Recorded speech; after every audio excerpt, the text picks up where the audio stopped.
Call tonight's meeting of the Delaware County Library Board into order. First, we'll begin with agenda item 2, which are any public comments on agenda items. There will be time at the end of the meeting for public comment on any non-agenda items. So if any member of the public would like to come up to the microphone and comment on agenda items, now is the time to do so.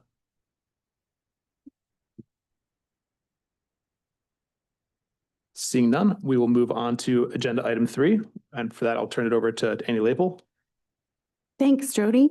I am very excited to welcome Jean Kosha, the program coordinator at the Upper Darby Township and Sellers Memorial Free Public Library Municipal Branch and the Teen Advisory Board, here to tell us a little bit about their experience earlier this year visiting Harrisburg and doing some library advocacy work. So Jean, come on up. Thank you very much, Annie.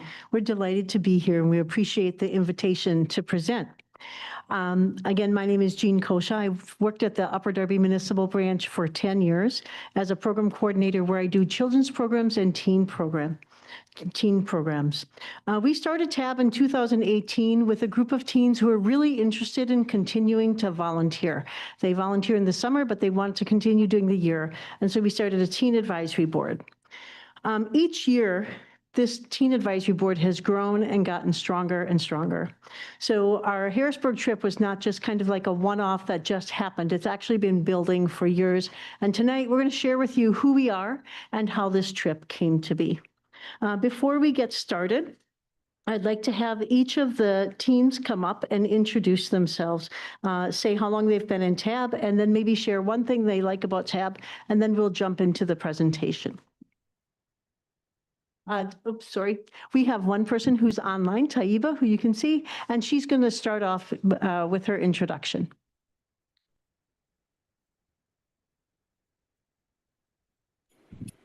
Hello, everyone. My name is MST Taiba, and I joined TAB during my summer of 7th grade. It's been a long time since I've been in TAB, and I'm excited to share this presentation with all of you. And I'll be passing it off to Atifa. Good evening, everyone. My name is Atifa Mahera, and I've been a part of TAB for about 3 years. I'm going into my 4th year this year. And one thing I like about TAB is how we all come together despite our various different backgrounds and differences to create and throw these amazing seasonal programs for our community, and the community members just love it. And I will be passing it on to Bien. Hello, my name is Vian Zhao. I started TAB 2 years ago. Now is my 3rd year, and something I really like about TAB is our dedication to what we do. And I'll be passing the mic off to Vivica.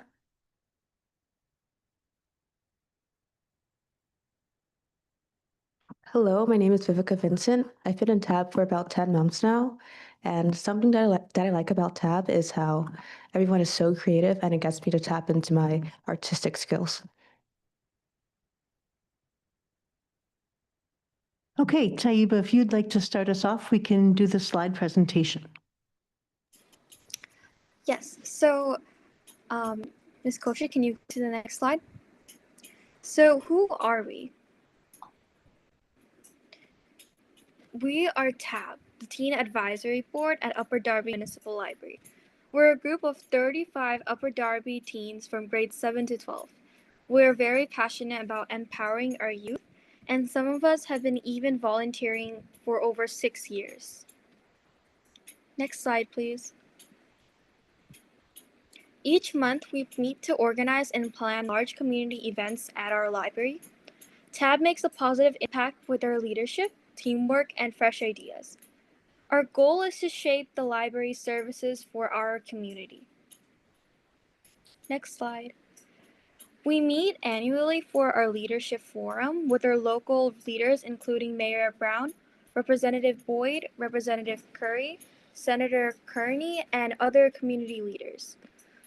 If you notice, the reason we spelled forum, emphasizing the UM, is because the UM stands for Upper Darby Municipal Library. It stands for us.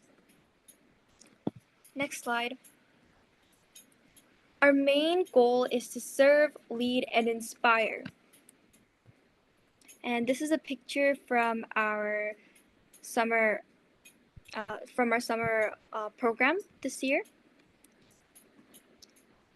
Next slide. What we do. We organize 5 large community events per year, including the Fall Fest. Our teens worked hard to decorate the rooms in the library. Next slide. This is a picture from our Winter Wonderland. We had a Polar Express train with pictures of all our TAB members. Next slide. And this is our Spring Fling, which was fairy themed. A lot of people showed up and they had these Mod Podge lanterns with pressed flowers.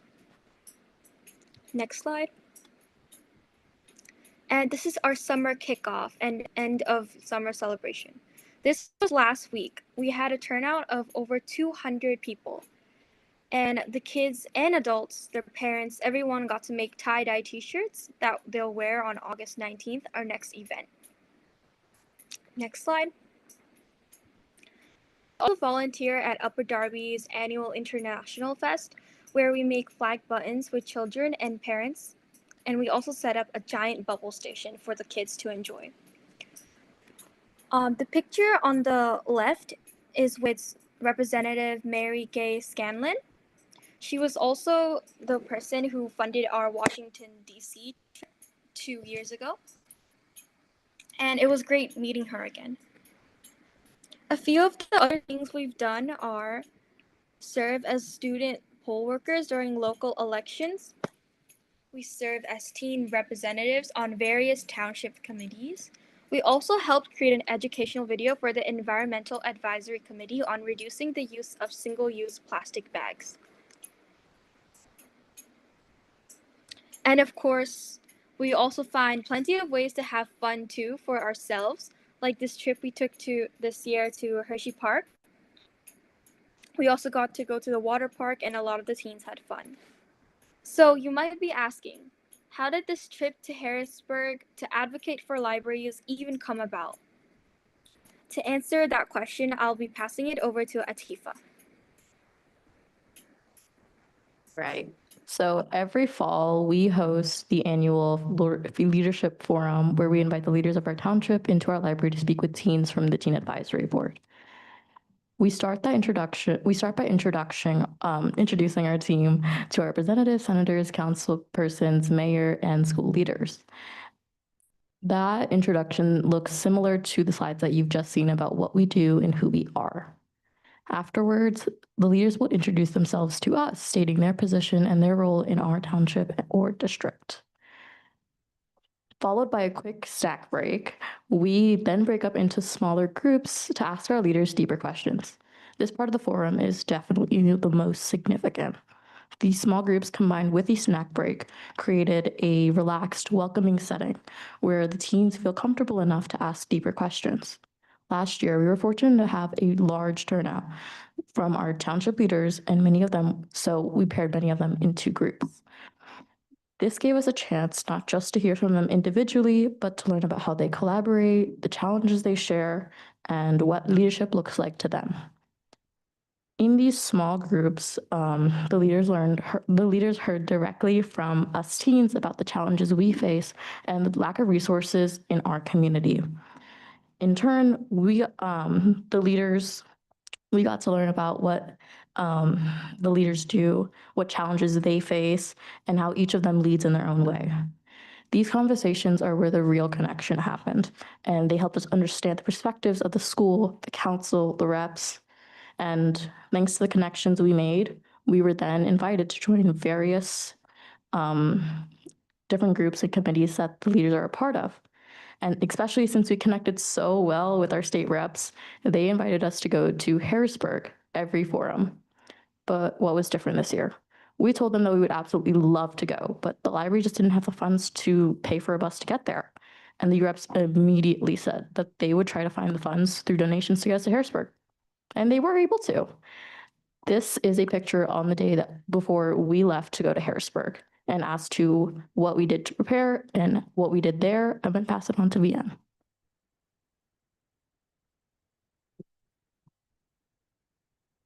So in preparation for our Harrisburg trip, Representative Curry and Representative Boyd very nicely covered the cost of the $2,100 bus through donors.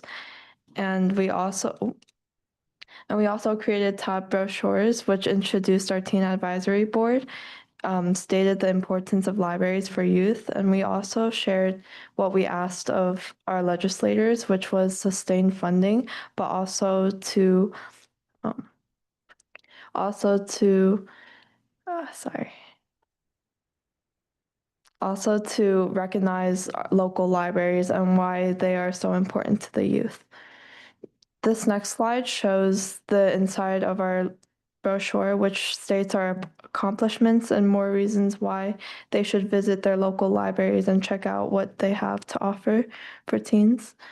And then also we practiced our elevator speeches, which was how we would present our top brochures to the legislators.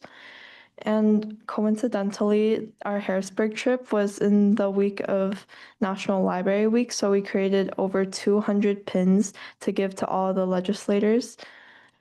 And finally, the day arrived for the Harrisburg trip.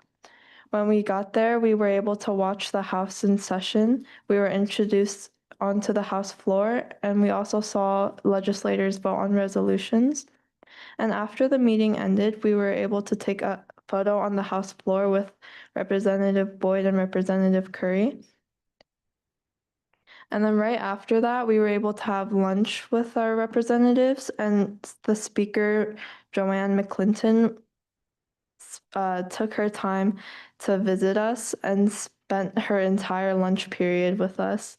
We were able to hear very inspirational and empowering messages from our reps and the speaker, McClinton, because they were really excited that our tab was able to visit them, and they were talking about their hardships and their journey into leadership, which empowered us to do even more than we do now.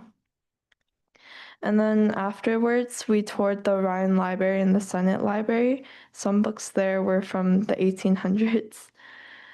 And then now, to talk about our accomplishments, I'll hand over the mic to Vivica.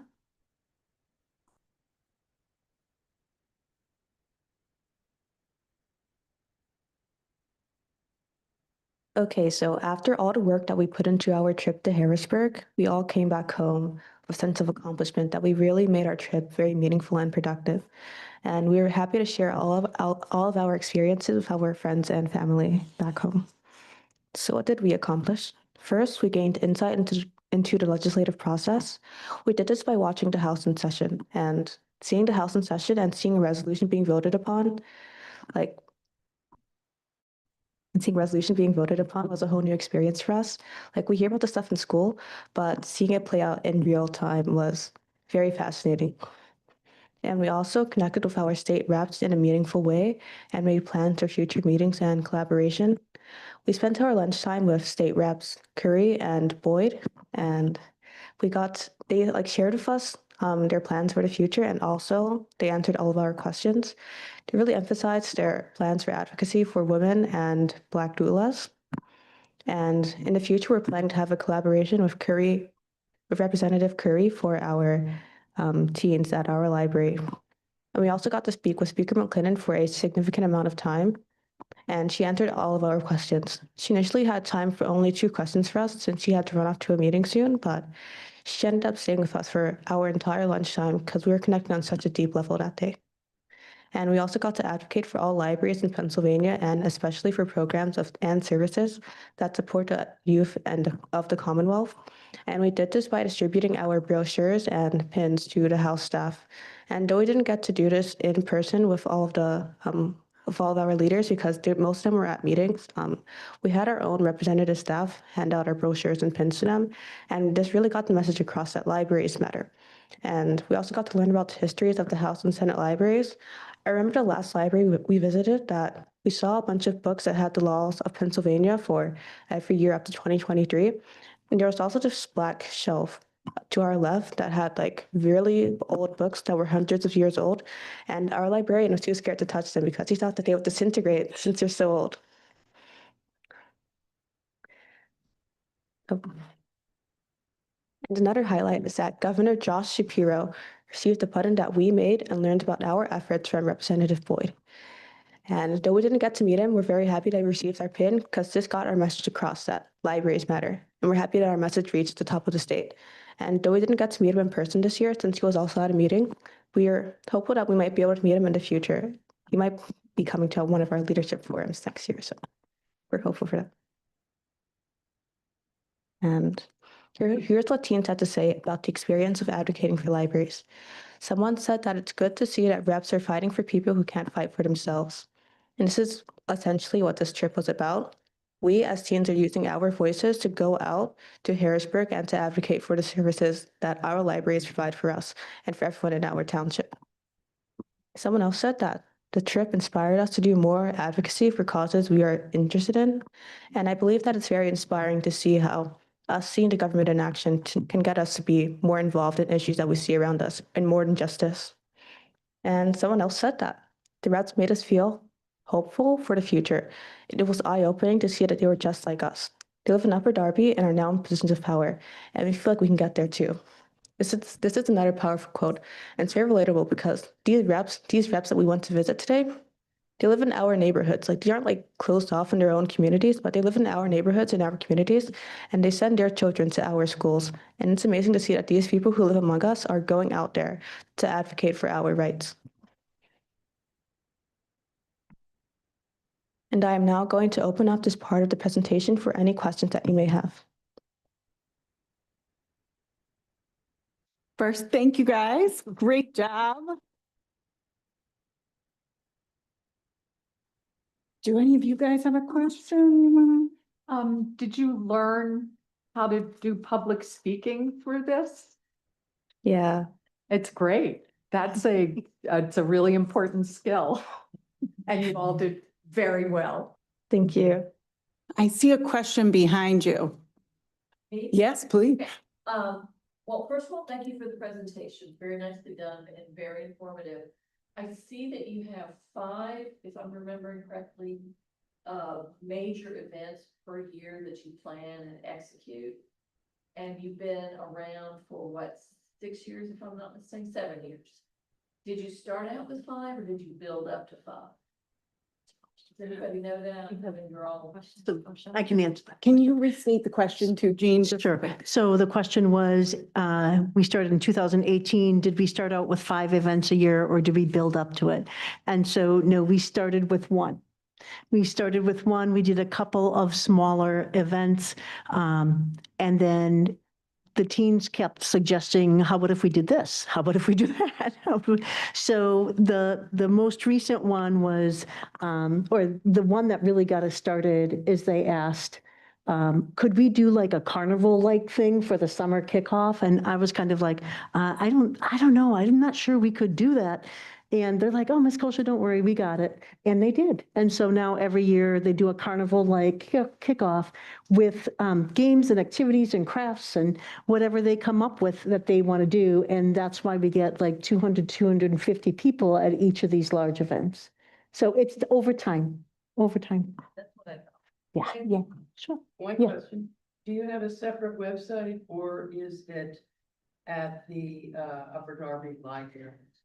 So great question. As I said, each year we grow and we get stronger and stronger. And this year, the teens were like, we really should have our own website. So they are actually working on it. We had all these trips and things going on the last couple of months. So we put it on pause and we're like, let's come back to that in July. And we'd like to have our own website that tells who we are, what we do. And that way we can refer people to the website to see photos and see, the initiatives that the teens have taken on. Will there be a link to that new website at the Upper Darby? Yeah, that's still a work in progress, but that's a great idea. Yes. Okay. I'll ask Jean to let me know when it's ready and I can share it out. Okay, good. Anybody else? Yeah, Jen. How did you all become aware of the opportunity to be on the board, to be part of this? Go ahead. So I found out about the board because one of the founding members of the board was my neighbor. And so she told my family, like, you know what, when your daughter is this age, she can go and volunteer. So when I volunteered, it was right after COVID.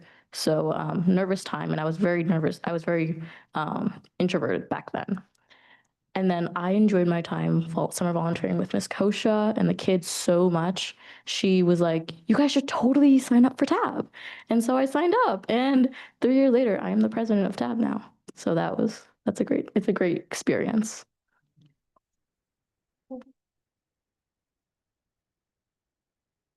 Okay, so I started off not on the teen advisory board, but I was like in third grade, and I always went to Miss Kosha's programs, her STEM, her art programs. And once we switched over to COVID, one day during the program, she was like, "Do you guys have any suggestions on what we should do for the next program?" And then, sorry, it's a long story, but it ended up just, I guess, kept it in my mind for like so long. And then once I was in seventh grade, I was like, I have to sign up for this teen advisory board. So yeah, that's my story. So I have maybe one other question. I don't know if anybody, do you have any words of advice for us adults who might be doing advocacy like you guys had the experience with? You guys go ahead.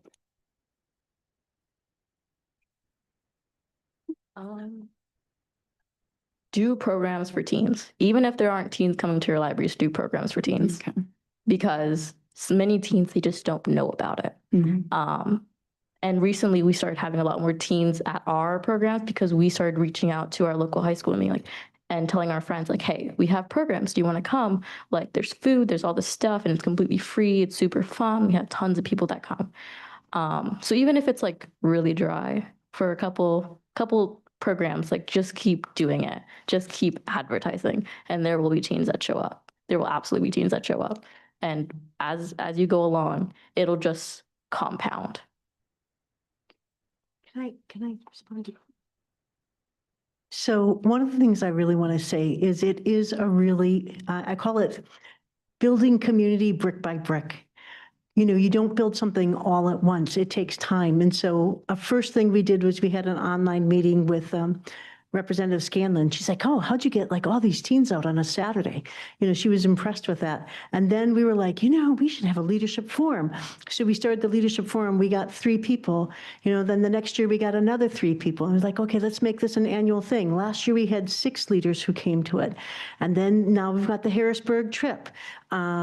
And it's just building and building and building. And I think initially you think, oh, can we do this? But now, like, that whole thing about having Governor Shapiro, I see Governor Shapiro going to all these different places, meeting all these different people. He wants to meet people in the community. I'm like, why not our teens? So I no longer look at it as like, oh, I don't think that'll happen. I'm like, how can we make that happen? How can we get him to Upper Darby to see what these amazing teens are doing? The struggle we face, and I mentioned this to Annie beforehand, is funding. Last year, we had 30 teens apply to TAB. We have to do an application process because we have so many teens that want to be a part of it. We had to turn 20 teens away. Who wants to tell 20 teens that they can't be in this leadership group and they can't do it? But the teens want to limit it to 35 because beyond 35, they feel like that's going to be unmanageable.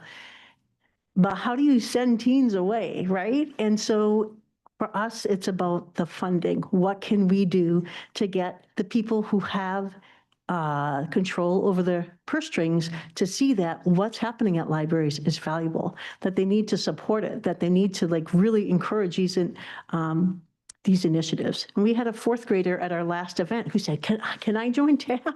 How can I be a part of this? He said, when I get to 7th grade, I'm going to join TAB from now until 12th grade. Like, you know, you build that enthusiasm. So it's getting back to the funding. It's getting back to asking. It's continually talking to the people who need to hear it. Thank you. Thank you. We appreciate being able to come here and share, you know, our experience with you. Jean, oh, Sorry. Yeah. Jean, thank you so much for coming to present and particularly, especially Taiba, Tifa, Vina, and Vivica. As Jenny said, not only was your presentation impressive and very informative for us, but I appreciate, I would encourage you to continue your engagement with advocacy. I know that at least studies have shown that when teens vote in their first two elections when they're eligible to vote, they are 80% likely to become lifelong voters. I don't have any data to support that advocacy is the same way, but my gut instinct is that it is. So thank you for being active and for advocating for the causes that you believe in this early, and please keep that up. Yes. Thank you again, guys. So we're going to move into the business part of the meeting. You're welcome to stay and see it or sneak out, whatever you'd like to do, okay? Thank you, Judy. Thank you. Okay, moving on to agenda item 4, approval of minutes from our last meeting on April 17th of 2025. Could I please have a motion to approve the minutes? Approve. I second. Wonderful. We have a motion and a second. All in favor, say aye. Aye. Any opposed? Any abstentions? Motion to approve 4-0. And now we'll move on to agenda item 5. I'll turn it over back to Annie for the communications and announcements. Yes, I just have a few quick announcements to share today to make everybody aware of. Our summer Beanstack challenges are underway, so readers of all ages are invited to get creative this summer as we color our world through the arts. Color Our World is this year's summer theme. So each week during the challenges, you'll find book recommendations and creative activities to keep yourself busy and having fun.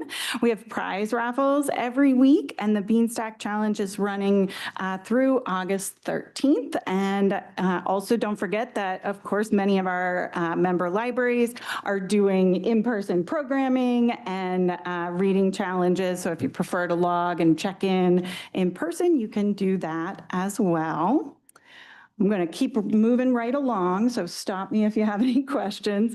I also want to remind folks with little ones that Journey Across Delco is back this year, and it's all about picture book authors.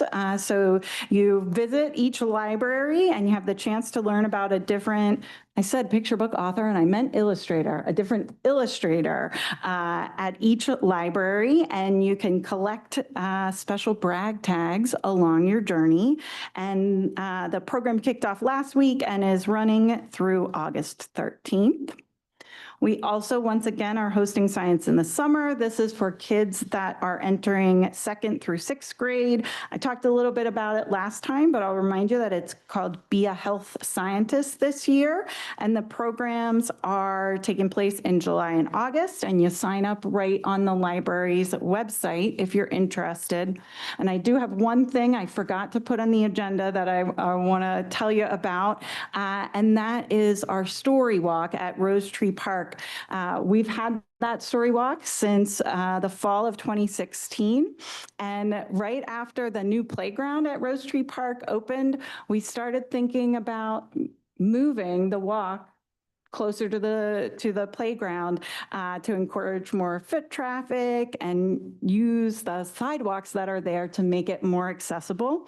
So finally, in May, we were able to make that happen. So we partnered with the Parks Department and Williamson College of Trades, and we had 7 students, 2 instructors from Williamson that worked to do that move, and it's already just fantastic. Every time we're by, we're seeing folks look at it, kids and grown-ups. It's so much more accessible, and you start right by the playground, and then there's a path of 20 stops, and the Brandywine Art Museum is doing a takeover for the summer to go with our art theme. So you'll be able to check out different pieces of art and learn a little bit about them instead of the traditional story. So make sure to stop by Rose Tree Park.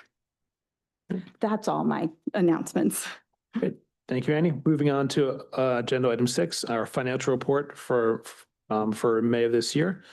I have a motion to accept the report. Make a motion to approve. Second. Thank you. Now we can move to vote. All in favor, say aye. Aye. Can you help us out, Sean? Thank you. There we go. Okay. Thank you. Any opposed? Any abstentions? That passes 4-0. Now we'll back to Andy for item 7, the administrator's report. Yes, thank you. Again, stop me if you have questions, but I'll move right through. Just some announcements about DCL headquarters staffing. At the last meeting, I mentioned we had 2 retirements this spring, and I am incredibly thrilled to tell you that we have filled both of those positions. So we welcomed Angela Brown as our new adult services coordinator and Meena Aditya as our clerical support. So they both come with really robust backgrounds, both in reference and adult services and in administrative work. And they have very enthusiastically jumped in. So we were really glad to welcome Angela and Meena. I think at our next meeting, you'll have an opportunity to meet Angela. Next, our district negotiated agreement.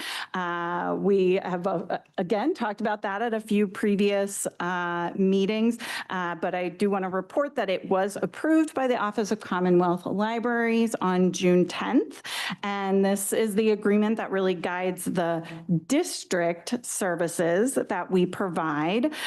So that'll be for July 1 through June of next year. And just a big thank you to our member libraries for completing the member acknowledgement in a timely way. That allowed us to submit by the deadline and have it approved so quickly. So thank you all for that. I also just want to make a quick announcement that after discussing with member library directors, we have decided to continue hosting a countywide in-service, which is something we've typically done on a 2-year cycle. And there we go. They're doing energy conservation efforts. So you will, this year would be our 2-year cycle. So we are just kicking off planning for that for later in the year. And I'm mentioning this at this meeting so that our member library boards have a heads up that once the date is selected, we do typically ask member libraries to consider closing for the day so the most staff are able to attend. So you'll probably be getting a request from your library directors about closing for that day. And just know that it is an allowable closure because it is for professional development. And additional information will come through your library directors. So stay tuned for that. And then last but not least, system-wide evaluation task force and strategic plan update.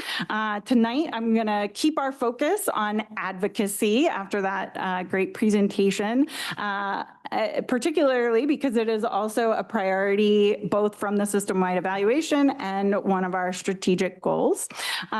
So one thing to mention is, we are continuing to look for opportunities like this evening where we can highlight member library advocacy efforts and share those successes so that, we can learn from one another what is working well. So if your library has a story you'd like to share, make sure to let me know.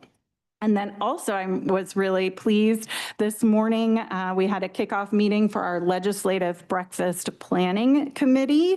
The group this morning decided that we're going to target early March for a legislative breakfast event. And we identified 3 goals of the event: to build relationships, provide some education, and do some recognition. So we're forming some subcommittees that are going to work now, and we'll be ramping up that planning in early fall. And I'm going to give a plug now to start thinking. One of our subcommittees is going to be working on identifying some awards to be given. And so start thinking about those community library supporters that you might have, that you might consider nominating for an award early next year. That's all I've got. Happy to answer any questions if you have them. Great, thank you. Thank you. Great, thanks, Annie. Moving on to agenda item 8, committee reports. There are currently no committee reports from subcommittees. So then back to Annie for item number 9 for the new business. Yes. So I have a proposed revision to our automation policy, actually 2 edits. These were proposed by a member library director, then reviewed and moved forward by our policy committee to the directors, and the member library directors are recommending them to this board for approval. So I'll just tell you really quickly about them. The first is is to the section about the overdue fine maximum. And so this is per item, how high the fine can get. And it is basically fixing a clerical error. When we, at some point a few years ago, the board raised the amount that a person could accrue on their library account before they were blocked from using it, up from $10 to $20. Apparently somebody accidentally changed the $10 in both places, and that was not actually what was approved, and it has not been what is happening in the circulation system.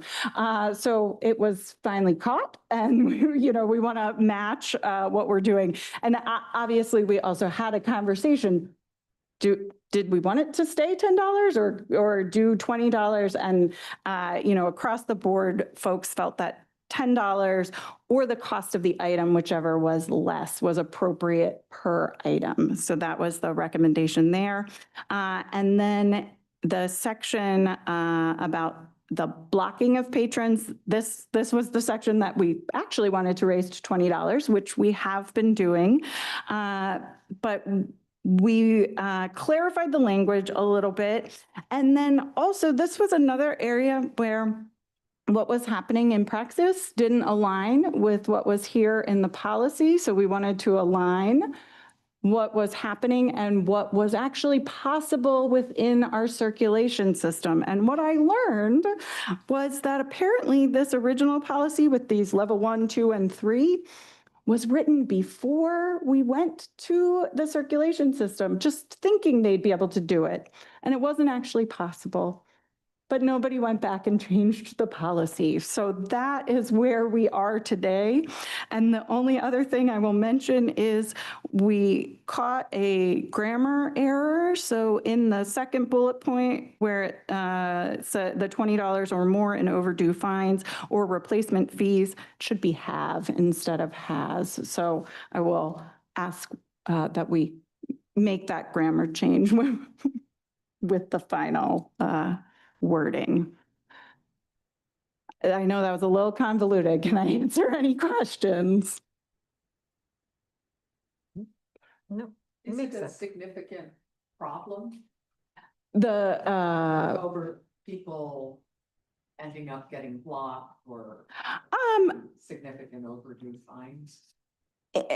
It is not uncommon, but it's not a huge widespread problem. And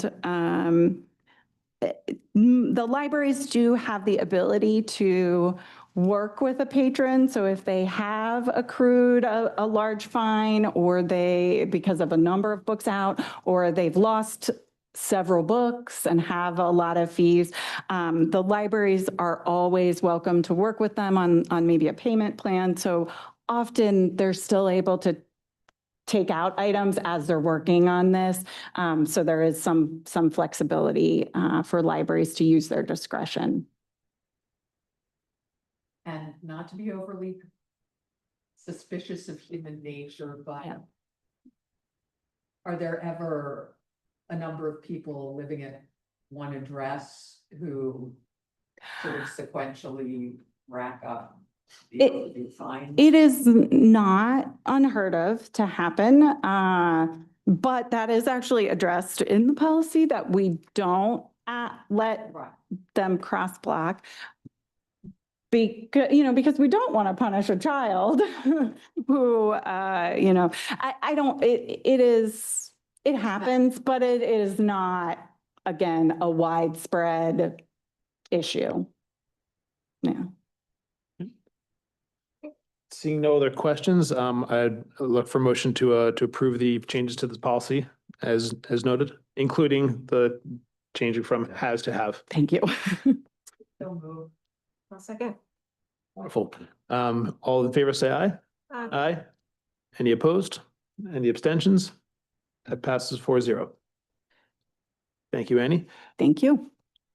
Moving on to item 10, old business. We have no old business on the agenda for the evening. So we can now come to agenda item 11, which are general public comments. So at this time, I will invite any members of the public who would like to make a public comment on any topics to please approach the microphone, and you have your opportunity to speak.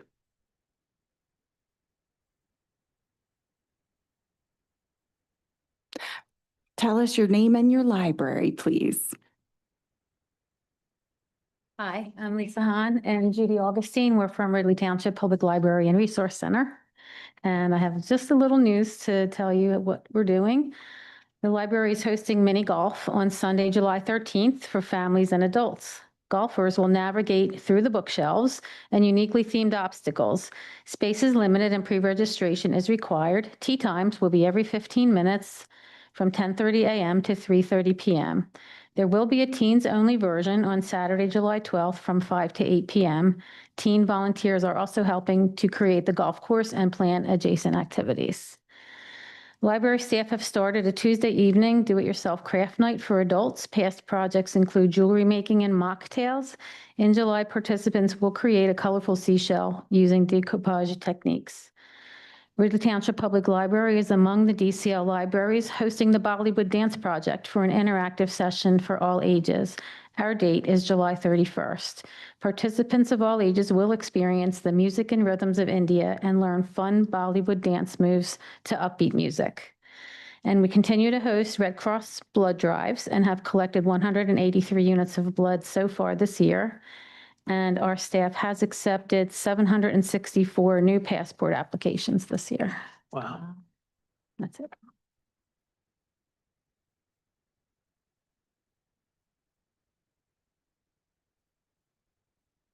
I look forward to hearing how the mini golf goes. Yeah, me That's a too. cool idea.